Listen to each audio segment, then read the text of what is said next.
there were two songs we did last year. Last actually summer, over a year ago, the summer of 2019, we did the 80s. That was the first one. Hmm. And that was, released a video, shot a video of that. And then that came out in the summer of 2019, as I said. And then there was another song we did later on in the year, towards the end of the year. And all of the rest of the album was written and recorded this year. So, Got it. Yeah. I didn't get to read the liner notes because unfortunately that's a lost art these days. Is it still you doing just about everything from the vocals to all the instruments? Actually, all the vocals. My producer, best friend Holger Fath, he did the guitars and keyboards, bass, and we had a drummer that played everything. Yeah, a guy named Craig Yamick. So, but yeah, all the vocals were me, and I usually don't play guitar on my albums. It's just, it's like people that do that better than me. you know it's but I do play live, of course. Right. Yeah. Of course, everything is on hold in the world, but do you know of any upcoming appearances or upcoming things, or it's just this is the new album and let's wait and see? Yeah, it's kind of that. By the way, the time delay has seemed to have gone away, so we're okay Two on thumbs that. up, Stan. All right. Yeah. But let's see. As far as performances, now there's nothing scheduled as yet. As I think everybody's kind of in a wait and see mode. I'm hoping by next summer, we can get that going. And certainly, I think things will be, with the pandemic, will be winding down. Definitely by the following summer, the 2022. Right. So anyway. It's an interesting thing to me about your career because there's people who love just the music itself. Then, of course, there's the Transformers fan base. Then there's the wrestling fan base, which I don't think you really knew existed until maybe 6 years ago.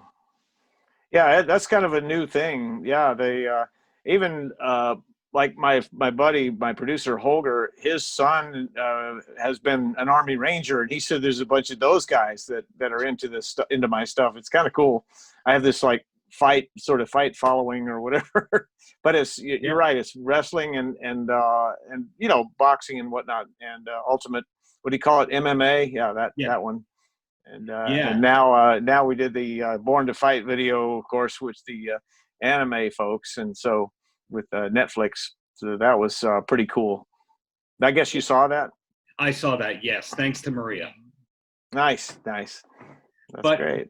With the wrestling thing, I know that you did the one-off with Chikara. They had you do a theme song. But prior to that, when your song wound up in that CM Punk montage, did they clear that with you, or did they just use it and then you found out about it after the fact, like WWE usually does? Which one is that on? What song was it, first of all? They used remember? the touch in some montage where they were trying to make the general manager, the on-screen bad guy general manager, look like an idiot. So it was basically a montage using your song of all the mistakes he made. I'm honestly not sure. I don't recall that one, but it may have been under the radar or something. I don't. I'll have to send you a link. It was kind of an iconic thing for maybe 2013, 2014. Okay. Yeah. Please do. That'd be great. You'll have your lawyers talk to their lawyers. No. There was even a touch ringtone for phones that's out there, and it's one of those things. Some things you get paid for and some you don't. It's just, but it's all good. Right. So I'm curious when things turned around, and I say that because you had the hits, then of course hits become old and no one likes the hits. And then there's always that 10-year, 15, 20-year mark where everything that you did once upon a time is cool again. When did you start to notice that it was cool again to be the Transformers guy? Well, it's funny. I think the first Transformers convention, the first one was in 1997, and Vince DiCola and I went to that, and it was in, I think, upstate New York, Rochester, I believe. And the fans were like, so great. It was just awesome. And I was like, that sort of began, but then after that, there was like a major resurgence with the Bay films and everything. So in 2007, there was the one in in Providence, Rhode Island that I went to. Anyway, it was, but it's pretty cool to be, even 30 years later or something, to be sort of for it to reemerge as a phenomenon. It's kind of cool. Yeah, and you mentioned Vince DiCola. I love his work on the Rocky IV soundtrack. It seems like there's you, Vince DiCola, Robert Tepper, and Joe Bean Esposito, and that's kind of like the Mount Rushmore of montage guys. Is that a fair thing? Is that a compliment? Oh, absolutely. No, it's cool it's like I say, it's cool to be known for something, and The Touch is just a great song. So I'm happy about that. It's also a very positive message, which I think is awesome. It sort of kicked off a whole, succession of those kinds of songs from me, and changed my life, certainly. And I think it's been an inspiration for some people. I've gotten fan mail to that effect, and it's kind of cool. When somebody says, oh, this helped me through a tough time or whatever, it's nice to hear that stuff. Yeah. Was the goal to be a film composer from day one, or is that just a fluke Scotty Brothers Records offer kind of situation? Yeah, it actually was through the Scotty Brothers thing. The deal with them, they were kind of big in the soundtrack world. They had got, the initial Rocky movie was them, Survivor, and of course Robert Tepper. He and I were signed there the same time frame when he did the songs, he did, and of course Weird Al Yankovic, he was also a label mate. I met him at a couple of functions way back, and we keep in touch. I see him now and then.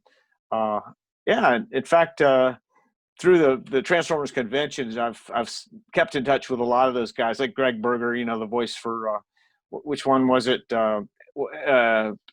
on the tip of my tongue. The Transformer that Optimus Prime, is that?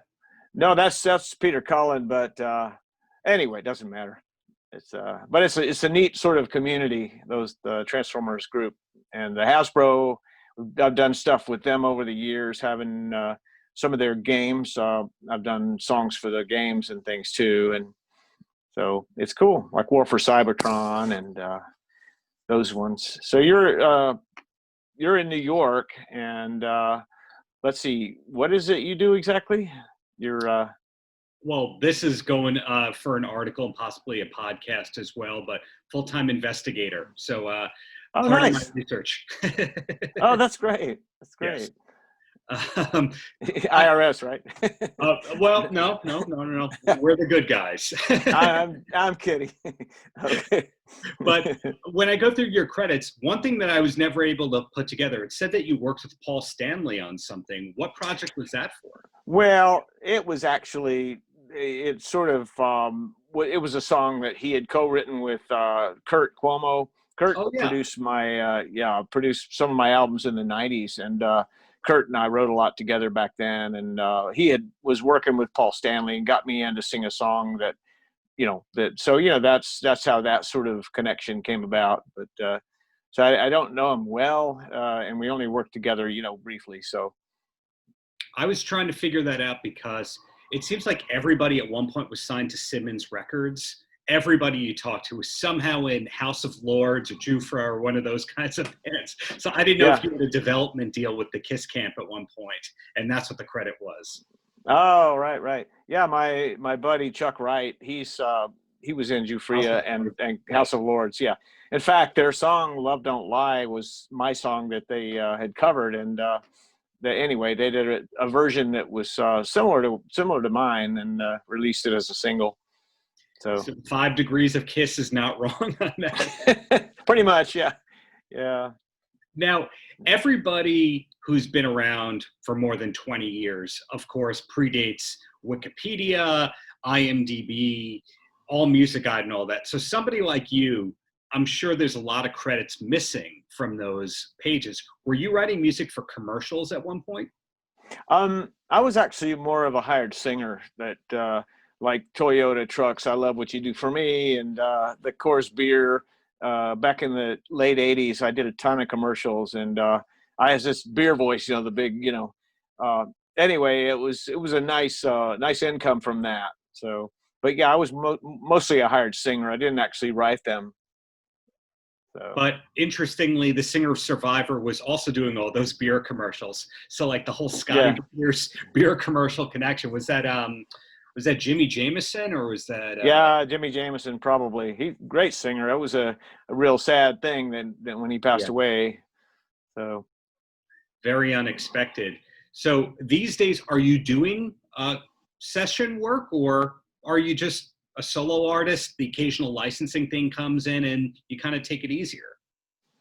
yeah, it's mostly the artist thing these days. I sometimes get called to do sessions, but it's kind of rare. I'm doing a like a local band thing around here, acoustic unplugged kind of band, and doing Zeppelin and cool stuff. And so that's been kind of an outlet for me up until the COVID, you know. But as far as touring and whatnot, it's mostly just a one-off here and there where I'll do like we performed in St. Louis at I think it was the final BotCon convention, Transformers, and of course Europe. You know, I last in 2019 did the Heat Festival in Germany and performed in England the year before that. So it's sort of sporadic, and I'm not one of these guys that goes on the road for 18 months and you know you come back home and the dog bites you. You know, like I think we call that term the weekend warrior, where it's kind of like you have a convention appearance on a Saturday, you root in a Friday night appearance, and you fly home on Sunday, and then you got maybe, it. yeah, You got it. Yeah. No, it's great. It's I've been able to keep the artist thing going, and I yeah, hadn't had to change who I am. I mean, as you know, rock music basically imploded in the 90s when the grunge thing came in, and the kind of 80s rock that I still do is sort of the 80s style stuff, and that just sort of went away. And it only, you know, in the last few years or a couple of decades, I guess, maybe decade, it's sort of resurgence of the 80s rock thing, you know, and it's good. Oh, I know how to do this stuff. You know, worked out well.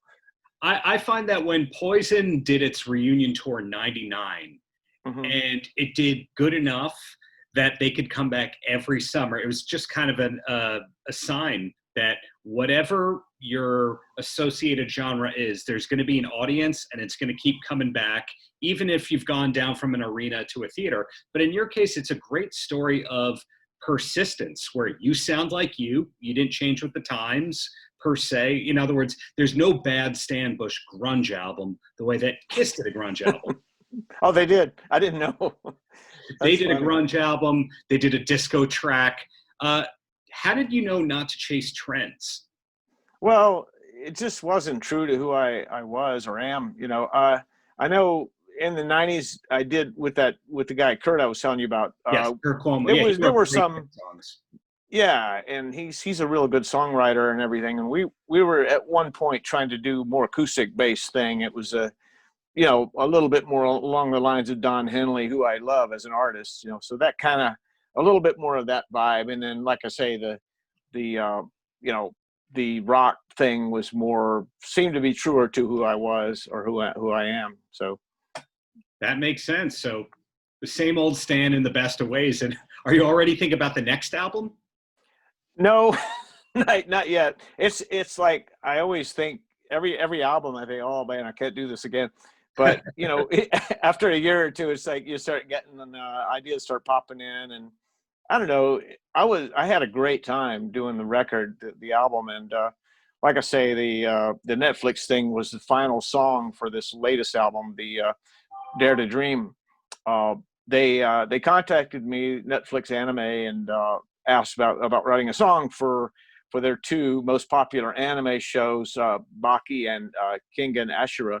And so we came up with this Born to Fight. I called up my old buddy, writing partner Lenny Macaluso, who we wrote The Touch, you know, and Lenny and I cranked out Born to Fight, and it was like perfect timing. The album was done except for the final song, and so that became the main song, the kickoff song, and it came out great. And so it worked out really well. The reviews are tremendous on the new album, so real happy with that. The release over there has gone off perfectly, and like I say, the video, the Born to Fight video, has only been out for like 2 weeks, and it's doing well. So think we're probably around 60,000 views or something. So, yeah. Those are great numbers. Anyone who thinks that 1 million is viral and that's the lowest number possible, 60,000, that's a lot of people to watch anything these days. I mean, think of how niche everything is. So it's really gotten more that way. You're right. It's very, everybody kind of, it's all over the map, basically. So. Right. And with everything said and all that, the more I think about it, all I know about you, besides what we've spoken about, is your music. Is that kind of by design that you're this mysterious Stan Bush that wrote these great songs, or is it an accident that nobody knows anything about you really? No, I've tried to be as unsuccessful as I can. No, I'm kidding. No, it is kind of cool because in a way, you're sort of oh look, a new artist, you never like it's I never have to worry about being called a has-been, it's like I never was. No, actually. Oh no, no, man, I'm not going there at all. I'm no, saying I had success with the touch. I'm just kind of kidding right now, but I'm just saying it never was like on the level of Bon Jovi or somebody, And in a way, that's a big load to carry when you reach that level of success without screwing yourself up mentally, or whatever. I think I'm grounded and really love the songwriting craft where it's like a puzzle when things come together and you think, wow, this is great. Like it's really hard to get there most of the time, but I think most people, when you hear a good song, like that's a great song, or you recognize things that you like, melodies that grab you, and I don't know. I'm kind of rambling here, but I think you get what I mean. I do, but where I'm going with that is there are people who had, whether it's one massive hit or 9 massive hits, we don't know anything about. Like, I can't tell you what Alex Van Halen's speaking voice sounds like. I don't know, even though I know dozens of songs of his. And then you go, well, what do we know about Alex Van Halen besides him being in Van Halen? Oh, right. I see what you mean. And then in your case, you have songs that I'm sure you could tell from looking at your ASCAP or your BMI statement that right now somewhere in the world, The Touch or Dare is playing because it's being shown on some cable channel in Malaysia. And then I see your name and I go, what do I know about Stan Bush besides great voice, wrote some hits? I don't know. Is he a golfer? Don't know. Yeah, I know what you're saying. That was a conscious thing where you kind of hid, or is that just how it shook out that we don't know where does Stan Bush live? What does he do? Yeah, no, it's part of the thing too, I think, was through the 90s, of course, most of the stuff I did record-wise was Europe and Japan. So, that's probably accounts for some of the sort of non-visibility period where I sort of, reemerged later as, like I say, the latest Transformers movie, Bumblebee, they finally used The Touch or a clip of it, which was really cool.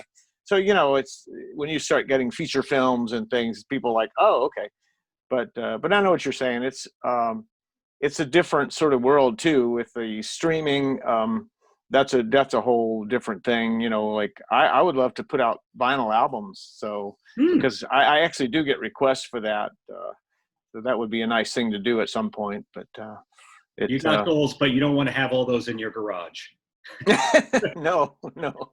When you get the first pressing of the vinyls, because you can't do less than 1,000 at a time, you get all those heavy boxes. Even if they're all pre-sold, that's a lot of space right there. So I'll see if I can introduce you to anybody on that vinyl end, because everyone wants to have vinyl records these days. Yeah, well, like I say, the new record's getting such great reviews. I mean, it might be the one to consider doing that, for if there was enough demand, Sure. So. Well, I'll ask you the closing question, then I promise I'm going to dig up that old WWE clip for you, and that's any last words for the kids? The kids, well, just keep dreaming, dare to dream. Basically, believe what you're. I think we make our own reality, and in so many ways, I think everybody says this, but it's like true. You're your own worst enemy and your own best friend in a lot of ways. And anyway, and lastly, check out stanbush.com if you want to see what I'm up to. And I really appreciate you having me. Well, thanks for doing this, and thanks for the many years of great music, Stan. Thanks a lot. Good to meet you. Okay, take care. Thanks. Right. Take care. Thanks, man. Paltrocast.